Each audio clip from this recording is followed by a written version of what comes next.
Olá, no ar mais uma edição do nosso Sala de Entrevistas. E certamente você já ouviu falar em fake news. O termo em inglês, que traduzido para o português significa notícias falsas, é um grave problema que as autoridades não conseguem barrar. No Brasil, com a proximidade das eleições para presidente, governadores, senadores, deputados estaduais e federais, a preocupação é ainda maior, pois há quem diga que o fenômeno poderá influenciar no resultado do pleito deste ano. Para falar mais sobre o assunto, convidamos um especialista. Ele é advogado especializado em direito eleitoral e presidente da Comissão de Direito Eleitoral da Ordem dos Advogados do Brasil de Santa Catarina. Tenho a honra de receber no Sala de Entrevistas o doutor Pierre Vanderlinde. Doutor Pierre, obrigado por ter vindo aqui ao Sala. Tudo bem? Tudo certo, Weber.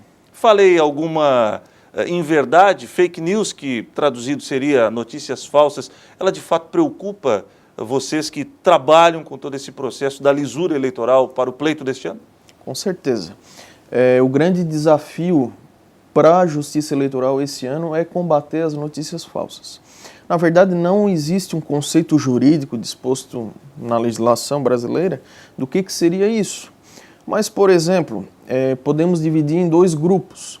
A notícia falsa desde a sua origem, algo que realmente nunca existiu, foi criado, ou uma notícia verdadeira que acabou sendo distorcida por alguém.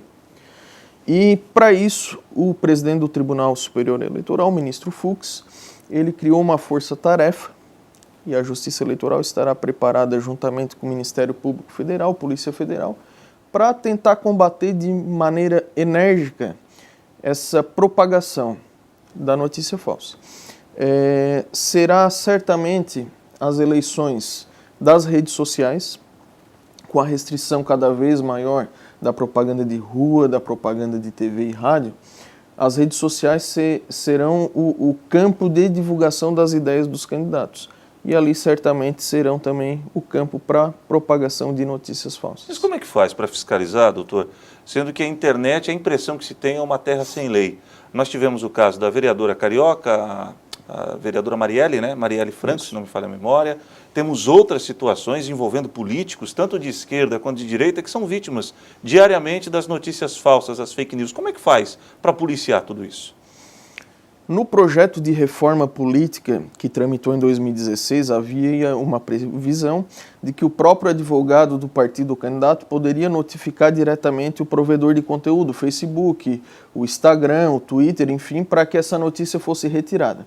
Esse texto não foi aprovado, ele acabou sendo vetado pelo presidente da República e, por essa razão, a Justiça Eleitoral criou essa força-tarefa. Qual que é o principal objetivo disso? Seria aproximar a própria Justiça Eleitoral desses provedores, dessas empresas de Facebook, Google, Instagram, enfim. Para quê? Havendo a propagação desse tipo de notícia, que não é verdadeira, alguém responsável pela campanha eleitoral, a assessoria jurídica do candidato, ele vai ter que acionar a Justiça Eleitoral.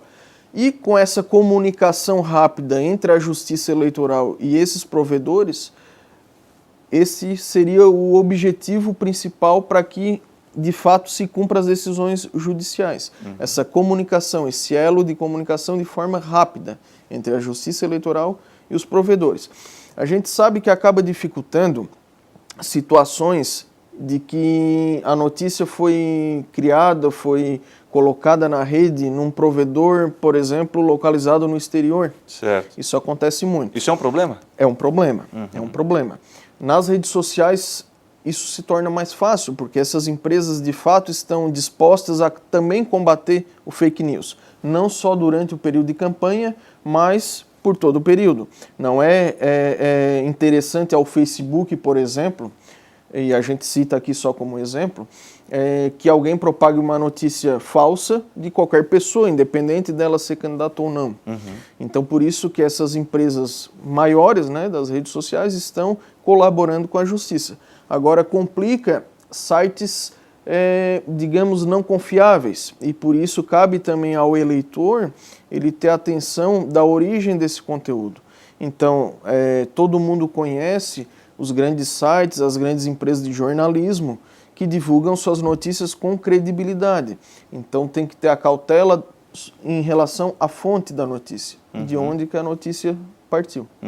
Agora, não é meio que a história do travesseiro, que você joga as penas do travesseiro para o alto, a partir do momento que você divulga uma notícia falsa no Facebook, aqui é sempre bom frisar que a gente está usando apenas como um exemplo, tem uma propagação enorme, um grande número de pessoas é alcançado, mas mesmo que a empresa responsável pela gestão da rede social entre com uma providência, os advogados de forma brilhante trabalhem nos bastidores, você não vai conseguir reparar esse prejuízo à imagem do candidato ou da pessoa em si. Como é que faz isso, doutor? Exato. Esse é um problema que a Justiça vai ter que resolver esse ano. O cidadão comum, né, o cidadão que está diariamente com seu perfil nessas redes sociais, ele tem uma certa compreensão de que a rede social, a internet, seria um território sem lei. Mas, na verdade, na internet, as mesmas leis, as mesmas restrições que ocorrem no mundo real, ocorrem na internet.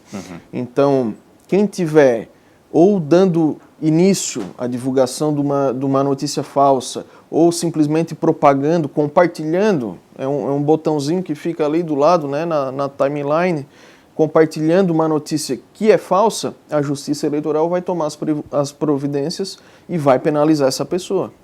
Então, não só o candidato, não só o partido político, mas também as pessoas, os eleitores, o cidadão comum que divulgar essa notícia falsa, ele vai ser responsabilizado, ele vai responder um processo criminal e vai ser responsabilizado por esse ato. Agora, doutor Pierre, o senhor estava falando das notícias falsas e de quanto elas podem influenciar.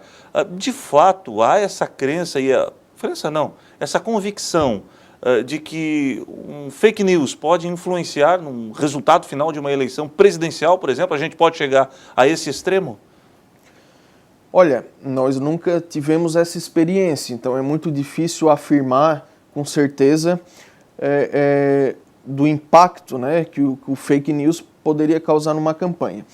Mas em campanhas anteriores, tanto para vereador, para prefeito, para deputado, enfim, no dia a dia dessa assessoria jurídica de campanha, nós já lidamos com algumas situações e realmente existia essa dificuldade da Justiça Eleitoral dar efetividade às suas decisões e realmente tirar do ar essas notícias falsas.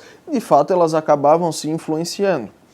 Claro que de lá para cá, eu acredito que os eleitores eles já têm um pouco mais de consciência em pesquisar a fonte, em pesquisar a origem da notícia, porque muitas vezes a pessoa está compartilhando, acreditando que está compartilhando uma notícia verdadeira.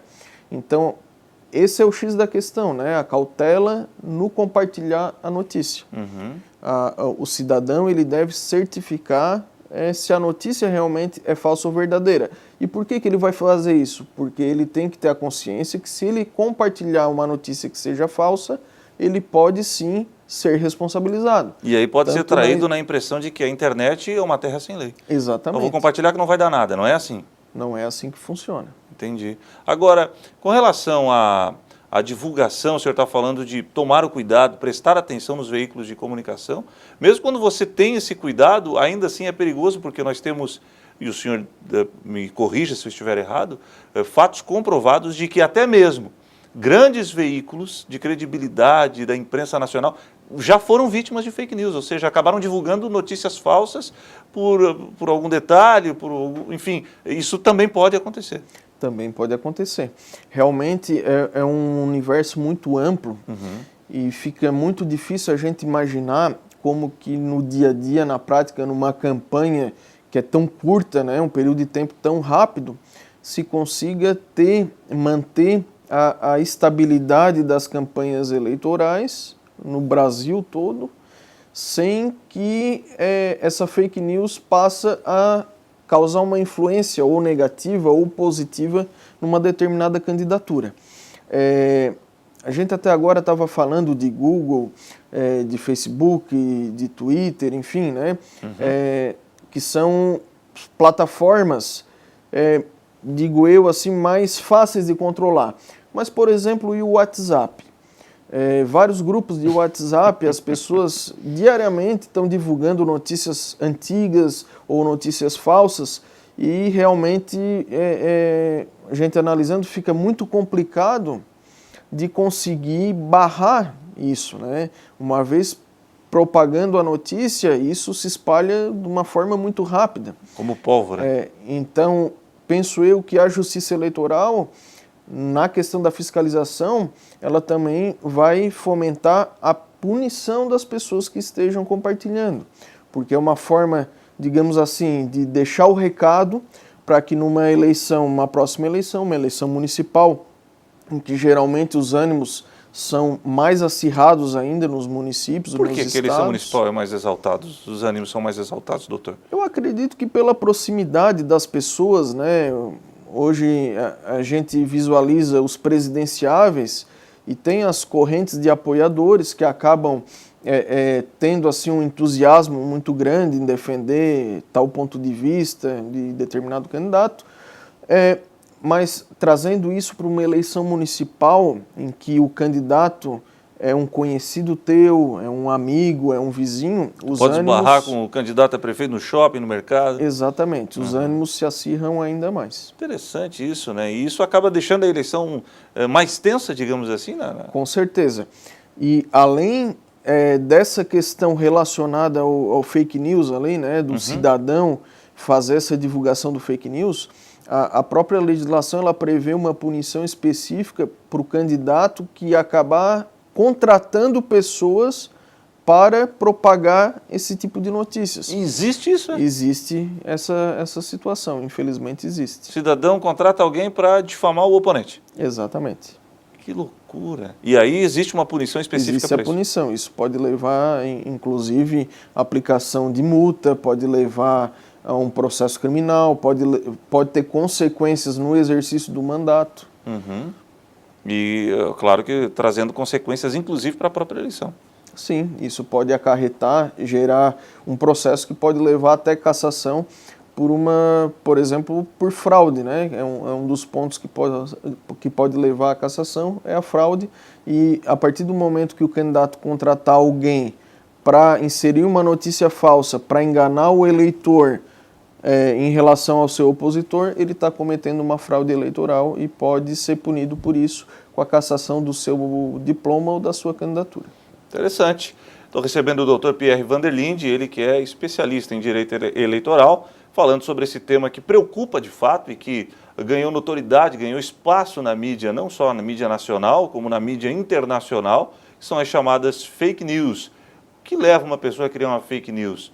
E daqui a pouco nós falaremos mais sobre este tema, já que, como eu frisei, é uma preocupação que cresce em virtude da proximidade do pleito eleitoral, que será realizado em outubro aqui no nosso país. Já já voltaremos.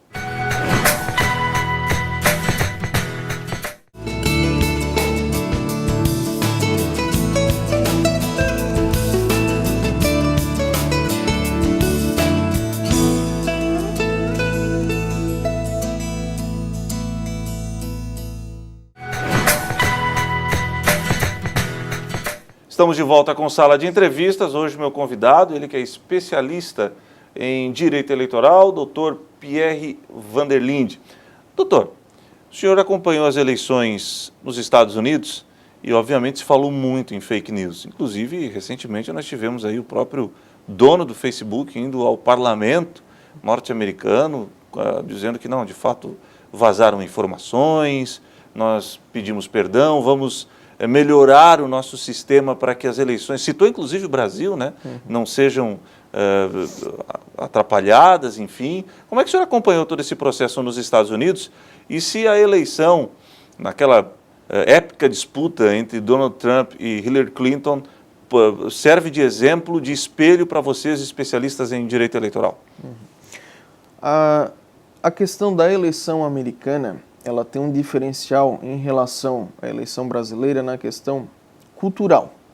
Não na questão cultural de formação, enfim, do cidadão, mas na questão do cidadão americano, ele tem uma certa restrição em acreditar em algumas notícias. Aqui acredita-se em tudo. Lá é um pouquinho diferente. Aqui tá no Face, é verdade. Tá no Face, é verdade. Lá, o cidadão, vamos dizer assim, ele é um pouco mais cauteloso em justamente buscar a origem da informação. Então, existe nesse ponto uma diferenciação na propagação da notícia. Então, a fake news existe aqui e existe lá. Só que lá ele é mais cauteloso em propagar. Aqui tu recebeu, leu, tu já está compartilhando. Lá não é muito bem assim que funciona. Isso não gira em torno da punição? O americano não tem medo, sabendo que a justiça lá é mais ágil e a punição é mais rígida, doutor? Exato. A punição pela justiça, e é isso que propõe o Tribunal Superior Eleitoral, ela acaba inibindo o eleitor, o cidadão, em tomar determinada medida, que seria, no caso, a propagação dessa notícia falsa. O FBI, ele participou de um treinamento da Justiça Eleitoral, agora nesse conselho que eu havia falado, né, nesse grupo de atuação, e foi colocada a experiência justamente da eleição americana.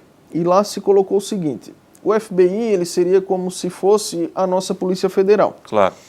E lá o FBI apenas combateu notícias falsas oriundas de Estado estrangeiro.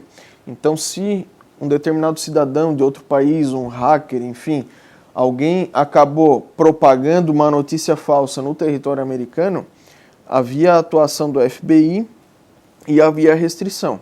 Agora, se essa notícia acabasse sendo criada dentro do território americano por um cidadão americano, eles simplesmente acabavam, de certa forma, dando uma desprezada e jogando isso para a responsabilidade do candidato, no seu direito de resposta, no seu direito do debate político, em fazer prova em contrário do que estava sendo divulgado. Isso foi trazido para uma conferência que foi feita em Brasília, com o Tribunal Superior Eleitoral, e por isso, né, o Tribunal Superior Eleitoral ele acabou fazendo um pouco diferente. A Polícia Federal ela vai ter sim essa atuação diretamente no eleitor, juntamente com o Ministério Público Federal, que é o responsável pela Justiça Eleitoral, né, a parte do Ministério Público da Justiça Eleitoral. Para o cidadão entender, embora seja uma justiça diferenciada, né, a Justiça Eleitoral ela tem natureza federal. Embora na primeira instância sejam os cargos ocupados por juízes estaduais, o Ministério Público, que tem atuação junto à Justiça Eleitoral, é o Ministério Público Federal, e a polícia não é a Polícia Civil do Estado, mas sim a Polícia Federal. Essa situação desenvolvida nos Estados Unidos, o senhor acha que é inviável praticar aqui no Brasil ou seria um modelo bom para ser copiado? Na verdade, os Estados Unidos ele demonstrou que acabou não dando muita efetividade no combate à fake news interna. Tivemos problemas lá, né? Problemas existiram. E graves, não? Graves, só que essa questão da punição, vamos dizer assim, ela acabou sendo um pouco deficiente no meu ponto de vista. Em relação a notícias oriundas de Estado estrangeiro, de fato o FBI atuou. Eu acho que teve uma, eu não me engano, não me lembro agora o país que teve, mas teve algum hacker que acabou sendo preso pelo Interpol, enfim. Mas o cidadão americano que acabou propagando a notícia não teve a punição que está prevista para acontecer na eleição brasileira. Entendi. Vai ser uma eleição atípica esse ano, doutor, em tudo que a gente vem assistindo, Lava Jato, prisão de políticos, ex-políticos, o ex-presidente está preso. Essa situação torna o pleito eleitoral de 2018 atípico, diferenciado no Brasil? Com certeza. A eleição de 2016 para prefeito e vereador já foi um pouco diferente, porque foi a primeira eleição sem o financiamento por empresas.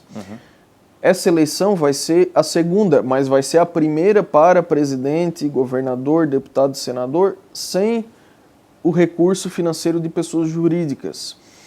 Com certeza isso vai dar um impacto financeiro razoável. Se a gente fizer um comparativo do limite de gasto que está previsto para essa eleição presidencial, que são de 70 milhões, eu acredito que nenhum candidato dos 5 primeiros ali colocados na última eleição de 2014 gastaram menos do que isso. Então, assim, se a gente pegar um exemplo, né? Cito aqui um exemplo, a Marina Silva, ela gastou 170 milhões. Então, a gente tem uma previsão de redução muito grande dos gastos eleitorais. Isso, a gente sempre fala, o gasto oficial. Existe, sim, o gasto de caixa 2, que a Justiça Eleitoral também tem fiscalizado e tem punido. O que acontece de diferente nessa eleição, na minha opinião?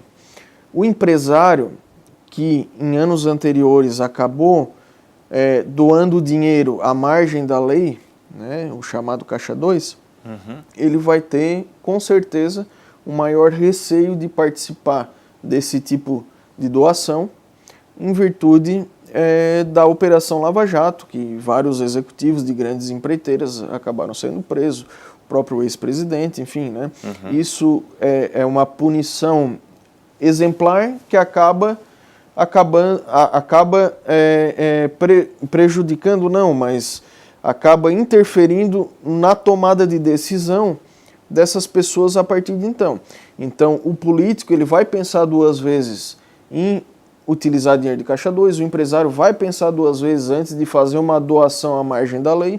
O empresário, pessoa física, ele pode doar. A legislação prevê essa possibilidade. É 10% da renda bruta oferida no ano anterior. A empresa, a pessoa jurídica, é que está proibida.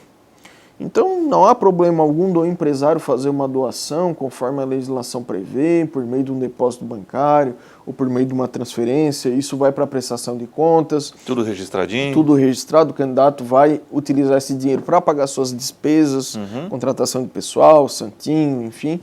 E isso vai ser prestado conta para a Justiça Eleitoral. O que não se pode, né, o que é proibido, é justamente dar o apoio financeiro sem emissão de recibo eleitoral, de dinheiro em espécie, as formas que a lei não permite. Entendi. Então, em virtude de todas essas situações, nós teremos uma eleição diferenciada no seu ponto de vista. Agora, doutor, o brasileiro hoje, ele já tem maturidade de filtrar tudo isso? Fake news, redes sociais, uma eleição mais enxuta, mais cautelosa. Quando que o brasileiro vai atingir a maturidade para participar de uma eleição, doutor? O Brasil é uma democracia recente, né? Se a gente for analisar a nossa Constituição, que tanto é emendada, que tanto é discutida, que tanto talvez até não cumprida, né? Ela é de 1988. Teve um caso recente que o Brasil inteiro acompanhou, que foi um julgamento do habeas corpus do ex-presidente Lula. Se vê que um dispositivo da legislação dividiu uma Suprema Corte de Justiça, né? Então, acabou dividindo a opinião dos ministros. Então, se nem os ministros da Suprema Corte têm a convicção ou entendimento pacífico entre eles, cada um tem entendido de uma forma a aplicação de um simples inciso da Constituição Federal, nós não podemos cobrar essa compreensão do cidadão comum, né? Nós temos que ter essa consciência. Então, o que eu sempre digo é o seguinte, todo ano pré-eleitoral, vamos dizer assim, o ano anterior ao ano eleitoral, se discute reforma política. Então, aconteceu isso em 2013, aconteceu em 2015, aconteceu ano passado. Enquanto, na verdade, nós temos que discutir uma educação política da população. Nós estamos num país, na minha época, não sou tão velho assim, mas eu estudei e tinha educação moral e cívica no colégio. Tinha uma disciplina de iniciação ao trabalho. PPT? O PPT. Tinham disciplinas para preparar o estudante, o adolescente, a criança como um cidadão. Hoje não existe mais. Universidade de Direito, né, nos cursos de Direito no Brasil, Direito Eleitoral, por exemplo, não é disciplina obrigatória. Ah, não? É uma disciplina opcional. E muitas dessas universidades sequer possuem condições de oferecer essa disciplina. O senhor fala em estrutura mesmo? Estrutura. Eu estudei numa universidade federal aqui de Santa Catarina e durante os 5 anos de curso nunca teve professor disponível para essa disciplina. Eu fui lidar e aprender com o direito eleitoral depois que eu me formei. Então, teria que começar nessa questão da educação da população. A população ela teria que ser melhor educada para se aproximar da política. Não adianta separar a política do cidadão. O político ele é um representante do povo, ele está lá porque alguém votou nele. Então, enquanto o cidadão continuar vendendo voto, a corrupção não vai acabar. Enquanto o cidadão continuar trocando seu voto por um abastecimento de combustível ou, de repente, pelo pagamento de uma conta de energia, não adianta reclamar que depois vai haver o desvio de dinheiro para cobrir essas despesas. O senhor tem toda a razão. Eu acho que a gente precisa discutir. São matérias que eu sempre falo, que deveriam ser obrigatórias desde a iniciação da criança, que é o lixo, que ninguém fala sobre lixo, trânsito e política. Exatamente. A gente devia tratar isso desde as nossas crianças para politizar. Porque tem a diferença do povo politiqueiro do povo politizado. E eu acho que quando a gente chegar num povo politizado, acho que talvez comece a melhorar esse nosso país. Exatamente. Doutor Pierre, foi uma satisfação conversar com o senhor. A gente falou sobre fake news, falamos sobre eleições e eu gostaria de deixar abertas as portas do sala de entrevista para o senhor retornar. Obviamente, ano eleitoral, usaremos mais da sua capacidade intelectual para avaliar o tema. Muito obrigado. Eu que agradeço, Heber, ficamos à disposição. Sempre que for necessário algum esclarecimento na área de direito eleitoral, ficamos à disposição da emissora. Tá bom. Aí o doutor Pierre Vanderlinde, ele que falou sobre fake news, eleições 2018, um especialista sobre o tema, ele que é especialista em direito eleitoral, que acabou discorrendo com maestria sobre o tema aqui no nosso programa. Aliás, sala de entrevistas volta na semana que vem com outro tema e com outro convidado. Até lá!